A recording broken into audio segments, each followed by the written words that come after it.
today's video, we are going to talk about how to use tooth mask and how they can help you to reverse your cavities without any artificial products and most importantly without needing to go to dentist.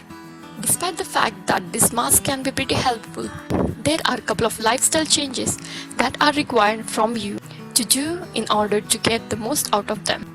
This homemade remedy is completely safe to use and you can make yourself and are going to help you with whitening your teeth as well as removing stains from your teeth and healing early decays.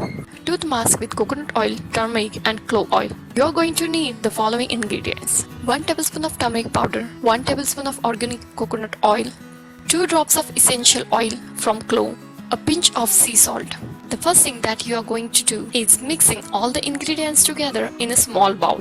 Next, you're going to apply this mixture on your toothbrush and start brushing your teeth. Let the mixture start acting. Leave it for a couple of minutes. After this, brush your teeth as you would do usually. Rinse your teeth well with the cold water. Repeat this procedure for 2 to 3 weeks until you get the desired results. If you like our video, please give us thumbs up and share this video with your family and friends. Thanks.